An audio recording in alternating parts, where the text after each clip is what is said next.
India गठबंधन की बैठक का दूसरा दिन 15 मिनट के बाद ये बैठक शुरू होने वाली है। आधे घंटे के बाद में लोगो भी लॉन्च होगा।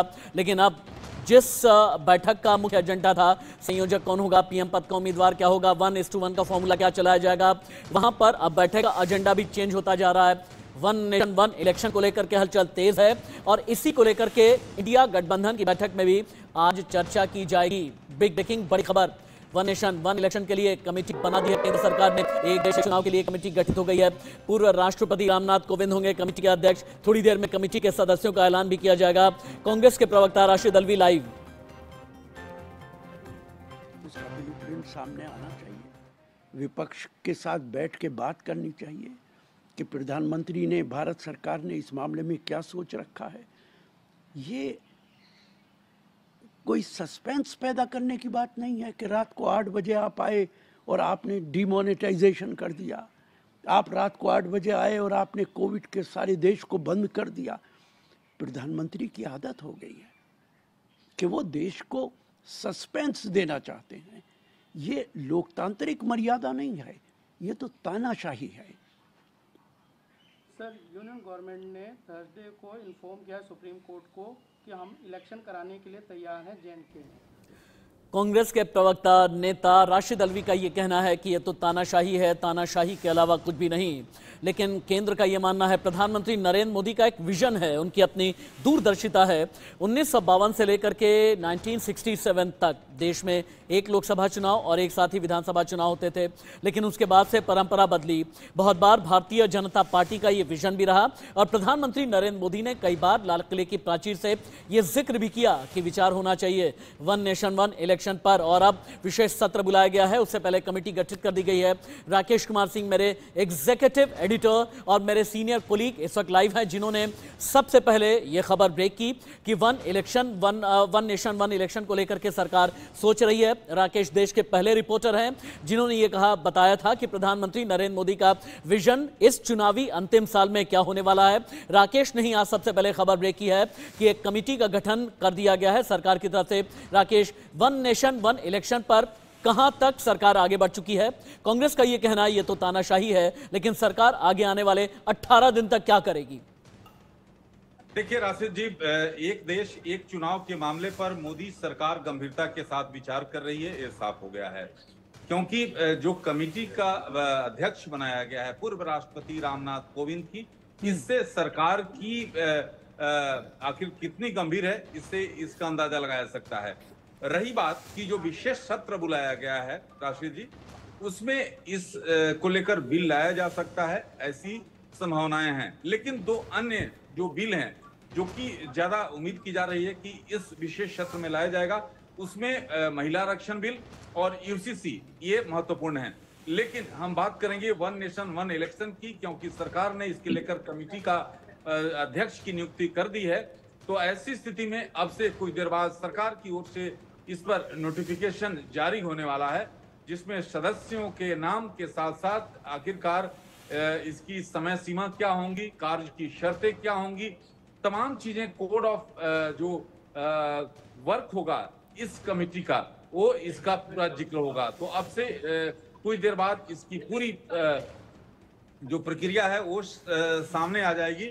लेकिन जिस तरह से ये वन नेशन वन इलेक्शन के प्रति प्रधानमंत्री नरेंद्र मोदी, आपने देखा था 26 जून 2019 को संसद में उन्होंने इससे बाकायदा उन्होंने बातें कही थी। उसमें कहा था कि देश के लिए कितना जरूरी है, क्योंकि इसमें हजारों करोड़ रुपए पैसा व्यय होता है, सालों भर चुनाव चलते रहते हैं और ऐसे में विकास की गति को अवरुद्ध होता है। तो राशिद जी, वन नेशन वन इलेक्शन की ओर सरकार ने अपने कदम बढ़ा दिए हैं और ऐसे में जो नियुक्ति हुई है।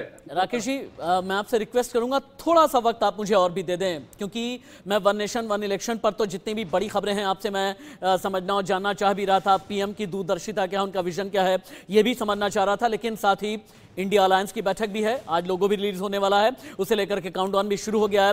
बिग ब्रेकिंग एक मैं दिखा देता हूं, 63 नेता 28 दल आज फिर से इंडिया अलायंस की बैठक में शामिल होने जा रहे हैं। पहले दिन की बैठक में 5 मुद्दों पर चर्चा की गई है। आपसी तालमेल के लिए समन्वय समिति पर बात की जाएगी।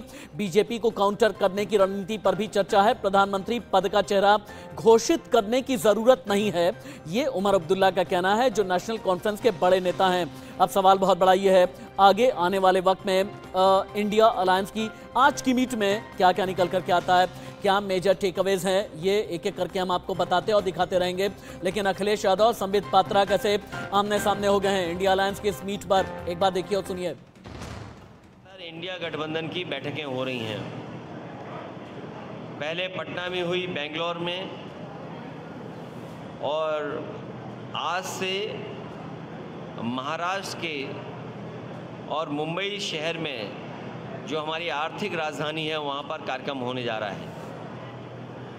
पूरे देश की जनता को भरोसा है कि ये गठबंधन तैयार होगा और भारतीय जनता पार्टी देश से बाहर जाएगी। आज फिर से एक बार घमंडिया नाम से ये अलायंस दोबारा बना है और फिर से एक लॉन्चिंग की कोशिश है। आज उसी की मीटिंग है कि किस प्रकार देश में जो स्थिर सरकार चल रही है, विगत 9 वर्षों से 10 वर्षों की तरफ बढ़ते हुए मोदी जी के नेतृत्व में जो एनडीए की स्थिर सरकार चल रही है, विकास से युक्त सरकार चल रही है, किस प्रकार से इस स्थिरता पर, इस विकास युक्त कार्यों पर कुठाराघात किया जा सके, उसी की गणना, उसी के विषय में चिंतन आज इस बैठक में म्यूजिकल चेयर के रूप में होगा। मेरे कोलीग राकेश सिंह दिल्ली से लाइव हैं, अभिषेक शर्मा मुंबई से रिपोर्टिंग कर रहे हैं, चंद्रमणि लखनऊ से लाइव हैं, शक्ति कुमार पटना से लाइव हैं। एक और ब्रेकिंग मैं दिखा देता हूं, उसके बाद फिर आप चारों के पास में आएंगे लाइव। इंडिया गठबंधन के जितने नेता हैं उन्होंने अनाउंस कर दिया है, जानते हैं बड़ा ऐलान क्या है, देश और संविधान बचाने के लिए हम साथ में आए हैं। 2024 की सिर्फ तैयारी हमारे जहन में नहीं है। गरीबी बेरोजगारी पर मोदी सरकार फेल है, ये इंडिया गठबंधन का कहना है। हमने उम्मीदें पूरी नहीं की तो जनता माफ नहीं करेगी। बीजेपी से निपटने के लिए साझा प्रोग्राम तैयार किया जाएगा। इंडिया गठबंधन की 2 दिन की बैठक आज भी जारी रहेगी। अब से थोड़ी देर के बाद में जितने बड़े नेता हैं इंडिया न्यूज पर आप पहली बार लाइव देखेंगे सुनेंगे। पहले चलते हैं मेरे सीनियर कोलीग अभिषेक शर्मा के पास में। हर अंदर की खबर अभिषेक शर्मा के जरिए 5 स्टार होटल से निकल करके आ रही है कि क्या क्या इंडिया अलायंस की मीट में अंदर मंथन चल रहा है। अब आज अभिषेक कितनी देर के बाद में लोगो जारी होगा, लोगों के साथ में क्या कोई झंडा जारी होगा या नहीं, कॉमन मिनिमम प्रोग्राम पर क्या बात की जा रही है, वन नेशन वन इलेक्शन ने इंडिया अलायंस को कैसे फंसा करके रख दिया। अभिषेक बिल्कुल सही कहा आपने। बिल्कुल देखिए 10:30 बजे का समय दिया गया, 10:30 बजे प्रोग्राम शुरू होगा, यानी कुछ ही देर बाद कसम से प्रोग्राम शुरू होगा और उस वक्त पहले लोगो जारी किया जाएगा। लोगो जारी करने के बाद उनकी मीटिंग होगी, जो मीटिंग रखी गई है, सबकी मेन मीटिंग जो आज रखी गई है वो चलेगी हम 2 बजे तक। 2 बजे के बाद लंच होगा और लंच के बाद 3:30 बजे का प्रेस कॉन्फ्रेंस होगा। ये 3 कार्यक्रम रखे गए, लेकिन जो सबसे अहम है लोगो जो है राशि, तो लोगों में साफ साफ यह दिखाने का प्रयास किया जा रहा है कि जो जानकारी हमारे पास है कि पूरे देश की झलक उसमें दिखे, हिंदुस्तान उसमें दिखे, गरीबी दिखे, उसमें आम भारत दिखे, यह दिखाने का प्रयास ताकि जन जन तक जुड़ सके।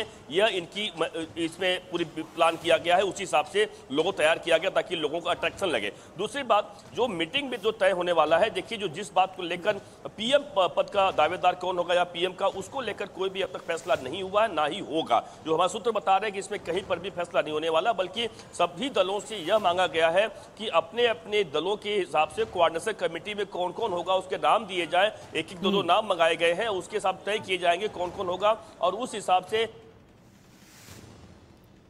कुछ टेक्निकल स्नैग है अभिषेक, दोबारा आपके पास लौट करके आते हैं। वीडियो में ग्लिच है, आपका लाइव हम देख नहीं पा रहे हैं। एक बार रीपैच किया जाए, रिकनेक्ट किया जाए अभिषेक शर्मा को। फिर से एक बार राकेश के पास चलते हैं। राकेश, इंडिया अलायंस में कंफ्यूजन है तो सोल्यूशन कैसे निकलेगा? पीएम पद को लेकर के कंफ्यूजन है तो सोल्यूशन कैसे आएगा? कॉमन मिनिमम प्रोग्राम को लेकर के कंफ्यूजन है, सोल्यूशन कैसे आएगा? कन्वीनर यानी संयोजक कौन होगा? क्या राज्य से भी होंगे संयोजक? क्या केंद्र से अलग अलग संयोजक बनाए जाएंगे? कोऑर्डिनेशन कमेटी क्या राज्य की अलग होगी, केंद्र की अलग होगी? इन सभी को लेकर के अंदर खाने की खबर क्या है? और मैं आपके जरिए चूंकि दिल्ली की एक रिपोर्ट समझना चाहूंगा, क्या कांग्रेस और आम आदमी पार्टी के बीच सीट शेयरिंग फॉर्मूला को लेकर जो टसल है वो कुछ दूर हुआ या नहीं? देखिए राशिद जी, जहां तक INDIA का जो बैठक है 10 बजे से शुरू है। 10:30 बजे लोगों का अनावरण किया जाएगा। और इसमें जो अभिषेक कह रहे थे कि ये देश का प्रतिबिंब होगा, तो इसकी कोशिश है। क्योंकि जिस तरह से कल मेरी देर शाम INDIA के कई नेताओं से बातचीत हो रही थी, उन्होंने सीधे तौर पर कहा कि अगर NDA से और प्रधानमंत्री नरेंद्र मोदी के खिलाफ उतरना है तो ऐसी स्थिति में राष्ट्र को प्रमुखता से हमें दिखाना होगा। और ये जहां लोगों की बात है, जहां तक आपने कमेटी की बात आपने एक बहुत बड़ी बात बोली है कि राष्ट्र को प्रमुखता से दिखाना होगा। तो क्या लोगों में भारत का मैप, मैं अभिषेक आपसे पूछना चाहूंगा, क्या लोगों में भारत का नक्शा या फिर तिरंगा या भारत के लोग या संविधान, ऐसा कुछ भी नजर आ सकता है क्या? बिल्कुल बिल्कुल, जो सूत्र हमारे बता रहे हैं राशिद, ये बिल्कुल इसी कोशिश की गई, बिल्कुल इसको बनाया गया उसी तरीके से, तिरंगे के हिसाब से, कि तिरंगा का जिस तरीके से सम्मान बढ़ा रहे और देश के लोगों का सम्मान बढ़ा रहे, यह दिखाने का प्रयास है कि जन जन तक। देखिए जिस तरीके से इनका इंडिया नाम दिया गया है, उसके पीछे साफ साफ यह कहा गया है कि भारत बढ़ेगा जीतेगा इंडिया। तो कहीं ना कहीं यह बताने का प्रयास है कि इंडिया को जिताना है, और जिताने का मतलब साफ है कि तभी वो सक्सेस हो पाएगा इनके हिसाब से, कि ताकि सभी उसमें लोग, आम तरीके के लोग उसमें शामिल हों, यानी उस के मैसेज जाए। और यही कारण है तिरंगे के साथ में इस तरीके से एक नया आकर्षक लोगो बनाया गया है, जो कुछ ही देर बाद यहां पर रिलीज होने वाला है। लेकिन देखिए, इसके साथ आके बता रहा था मैं राशिद की जो सबसे जानकारी, अहम जानकारी हमारे पास आई है कि 2 क्वाड्रेंट से कमेटी बनाई जाएगी। राशिद, जो जानकारी इशू हमारे पास मौजूद इंडिया न्यूज के पास, 2 कमेटी बनाई जाने वाली। एक कमेटी बनाई जाएगी सेंट्रल कमेटी, जो उसमें करीबन 11 से 12 लोग रहेंगे। दूसरी कमेटी बनाई जाएगी राज्य स्तर पर, यानी राज्य स्तर के नेता भी यहाँ कमेटी मौजूद रहेंगे, ताकि दोनों में तालमेल अच्छा बना रहे, इस तरीके से प्लान किया जाए। दूसरी बहुत बड़ी जानकारी को देने जा रहा हूं, इस मीटिंग में यह भी एक बड़ा फैसला होने जा रहा है कि इन्हें यह मालूम पड़ गया है कि 1 नेशन और 1 इलेक्शन वाला बात सामने आ चुकी है, और इस बात का फैसला होने जा रहा है। तो इस बात पर भी फैसला हो रहा है, और यही कारण है कि जो इंडिया के तमाम जो 28 दल यहाँ मिल रहे हैं, एक ऑफिशियल मुलाकात हो रही है, उसमें इस बात पर फैसला हो जाएगा आज कि जल्द से जल्द पूरा फैसला किया जाए, कोई देरी ना किया जाए। जो कमेटी बनानी है, चंद्रमणि भी इंतजार कर रहे हैं, चंद्रमणि भी इंतजार कर रहे हैं। उसके बाद मैं एक और बड़ी खबर दिखाने जा रहा हूं कि ममता बनर्जी कहती हैं खेला हो बे, लेकिन भारतीय जनता पार्टी को क्यों लगता है कि इंडिया अलायंस में ममता बनर्जी के साथ खेला हो गया? ये बड़े बयान आपको सुनाएंगे, लेकिन पहले चंद्रमणि के पास चलते हैं। चंद्रमणि, इंडिया अलायंस का उत्तर प्रदेश में मतलब सिर्फ एक पार्टी है अभी तक, समाजवादी पार्टी। समाजवादी पार्टी के अलावा और क्षेत्रीय कितनी पार्टियां हैं जो अलायंस में संभावित तरीके से लाने की कोशिश की जा रही है? देखिए, अगर उत्तर प्रदेश के नज़रिए से देखें और समाजवादी पार्टी के साथ की पार्टी देखें, जो कि इनका पहले भी अलायंस चलता आया है, उसमें RLD है, जो जयंत चौधरी भी वहां पर मौजूद हैं। इसके अलावा बात करें अपना दल कमेरावादी, उसकी तरफ से कृष्णा पटेल वहां पर मौजूद है मुंबई में। तो अगर समाजवादी पार्टी और उत्तर प्रदेश के नज़रिए से देखें तो प्रमुख तौर से समाजवादी पार्टी के साथ में RLD है और अपना दल कमेरावादी है। निश्चित तौर से अगर बात की जाए जिस तरह से उत्तर प्रदेश के सियासी समीकरणों को लेकर बात की जा रही, तो उसके अनुसार कहा जा रहा है कि उत्तर प्रदेश में नीतीश कुमार भी एक सीट मांग सकते हैं, इसके अलावा ममता बनर्जी भी सीट मांग सकती हैं। तो इस नजरिए से देखा जाए तो अजीब सी बात है कि उत्तर प्रदेश में अगर नीतीश कुमार एक सीट मांगे और एक सीट अगर ममता बनर्जी मांगे, हालांकि वो एक सीट क्या धनंजय सिंह वाली होने वाली है, इसे भी लेकर के मैं चंद्रमणि आपके जरिए खबर समझना चाहूंगा। लेकिन ममता बनर्जी कहती हैं खेला हो बे, लेकिन अग्निमित्रा पॉल विधायक है भारतीय जनता पार्टी की, उनका मानना यह है खेला तो ममता के साथ हो गया। दीदी खेला हो बे मुंबई लोकसभा में होगा खेला होगा। लोकसभा में कितनी जगह आएंगे? बहुत जगह आएंगे उधर। खेला तो ममता बनर्जी के साथ हुआ है। गोवा में जाके 0, त्रिपुरा में 0, हर जगह में जहां भी गई है 0 मिला है। और 24 में भी उनको क्लीन बोल्ड आउट कर देंगे हमारे माननीय प्रधानमंत्री मोदी जी। और खेला हबे वो बोल रहे, उनका हाथ में तो खून का खेला है, वो खून से खेला किया है। पंचायत में किया है, उसके आगे 2021 में किया है, और हर दिन खेला हो रहा है पश्चिम बंगाल में। उनका हाथ में ब्लड है, अभी भी उनको तसल्ली नहीं हुआ है। लोगों का खून से खेला करके उनको तसल्ली नहीं हुआ है, अभी भी वो खेला करना चाहते हैं। खेला करते करते वो अपने ही क्लीन बोल्ड आउट हो जाएंगे, कुछ ही महीनों का बात है। यानी बीजेपी का मानना है कि खेला तो ममता बनर्जी के साथ में हो गया, लोगों आने वाला है, पीएम के पद को लेकर के कोई ऐलान होगा या नहीं। लेकिन महाराष्ट्र के डेप्यूटी सीएम देवेंद्र फडणवीस इस वक्त लाइव हैं, देखिए और सुनिए।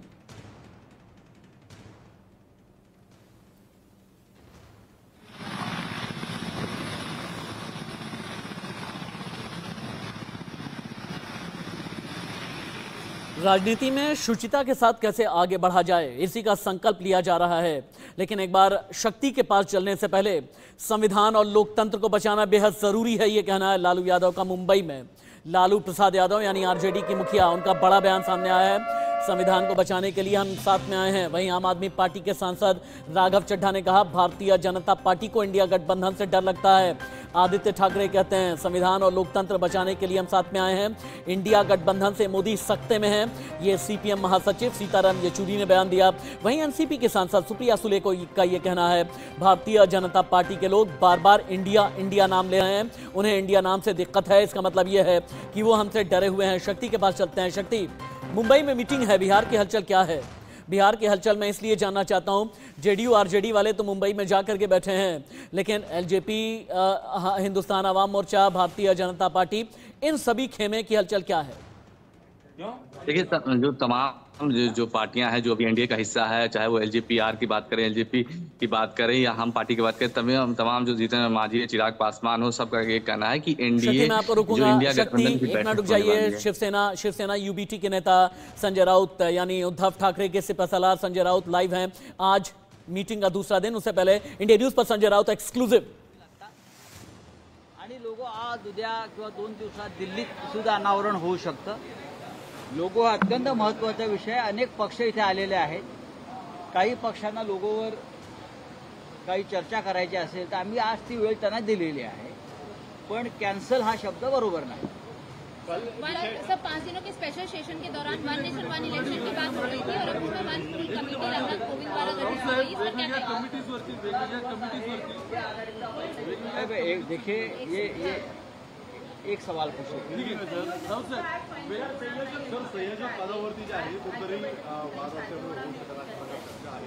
हे आपल्याला बाहेर कोणी सांगितलं? चर्चा तुम्ही काही कराल, बैठक आतमध्ये चालू असते। काल अनौपचारिक म्हणजे इन्फॉर्मल चर्चा होत्या, आज साधारण 11 वाजल्यापासून ज्यामध्ये विकसित भारताची संकल्पना आपल्याला मांडायची आहे, ज्यामध्ये कोऑर्डिनेशन कमिटी, समन्वय समिती, इतर समित्या याच्यावर चर्चा होईल। 28 पक्षांचं ही इंडिया आघाडी आहे, त्याच्यामध्ये प्रत्येक पक्षाला सामावून घेण्यासाठी आम्ही प्रयत्न करत आहोत। त्याच्यामुळे एक तरफ आप संजय राउत को लाइव सुन रहे थे और महाराष्ट्र के डेप्यूटी सीएम देवेंद्र फडणवीस भी लाइव थे, लेकिन अभी तक इंडिया गठबंधन की बैठक का जो पहला दिन गुजरा, उसके बाद इंडिया अलायंस के जितने पार्टनर्स हैं उनके बड़े नेता इंडिया न्यूज पर लाइव आए। क्या कहा, देखिए और सुनिए। हम लोग का फर्ज है कि देश की एकता को, अखंडता को, संविधान को, लोकतंत्र को मजबूत करने के लिए हम लोग को इकट्ठा होना है। अपने अपने युवकों को खुल जाना, फर्गो करना है। जहां तक अगर आप मुझसे पूछें, मुझे नहीं लगता है कोई जरूरत है हमें किसी प्राइम मिनिस्टर फेस का ऐलान करने का। इलेक्शन हो जाने दीजिए, बहुमत आने दीजिए, उसके बाद फैसला होगा। रानी के ऊपर जो आरोप लेकर लगाया है वो बहुत गंभीर है। सेबी सुप्रीम कोर्ट में झूठ बोल रही है, ये बहुत ही गंभीर बात है। सारे तथ्य और प्रमाण अगर कुछ खोजी पत्रकार खोज सकते हैं, वो जानकारी ला सकते हैं, तो सेबी क्या कर रही है, ईडी क्या कर रही है? मनी लॉन्ड्रिंग का मामला है। देश की संवैधानिक व्यवस्था को बचाना है। देश के अंदर संविधान जो गारंटी देता है हर नागरिक को, हिंदू हो या मुसलमान हो, महिला हो या पुरुष हो, सबको जो बराबरी का जो गारंटी देता है उसको लागू करवाना है। तो इस सरकार को, बीजेपी को सरकार से हटाना। इस प्रकार का माहौल पूरे इंडिया में आज है। हमारी महिलाएं सुरक्षित नहीं है, किसानों की समस्या है, युवकों के हाथों काम नहीं है। The India Alliance has given a new hope to the entire nation, and people are very positive that it will bring change, and it will ensure that this country will be what it is meant to. पुराने सत्र में भी किसी को बोलने नहीं दिया गया, गलत तरीके से लोगों को सस्पेंड कर दिया गया। केंद्र सरकार इस तरीके से प्रजातंत्र का गला घोट रही है। 26 points our side cannot patrol because the Chinese have established themselves there. That is a very serious development and it has seriously undermined our credibility along the border. The Prime Minister has never acknowledged this publicly, even though it's a known fact. सोच अलग हो सकती है, पर देश कहीं झुकना नहीं चाहिए। देश का मान, आन, बान, शान बनी रहनी चाहिए। उसके नेतृत्व में हम लोग सब काम करेंगे। देश की कॉन्स्टिट्यूशन हो, प्रजातंत्र हो, उन सबको साथ रखकर हम एक रणनीति बनाएंगे जो 2024 में हमें कामयाबी देगी। देखिए, ये तो बात अगर आप देखें तो बीजेपी जितना हमें टारगेट कर रही है, उनके मन में डर बैठा हुआ है कि इंडिया भी जीत रही है। उनका जो उनकी नफरत है वो भारत से, उनकी नफरत इंडिया से, उनकी नफरत हमारे देश के संविधान से है और वो हम उन्हें जीतने नहीं देंगे। अभी की बड़ी खबर यह है कि इंडिया अलायंस का जो लोगो आने वाला था, अभी फिलहाल लोगो नहीं आएगा। संजय राउत ने क्लियर कर दिया है। वन नेशन वन इलेक्शन को लेकर के भी बातचीत होगी कि आज कोई रिजोल्यूशन पास हो गया या नहीं। कॉमन मिनिमम प्रोग्राम संयोजक को लेकर अंदर की खबर क्या है, एक एक का तस्वीर, एक एक अपडेट सबसे पहले इंडिया न्यूज पर दिखाएंगे।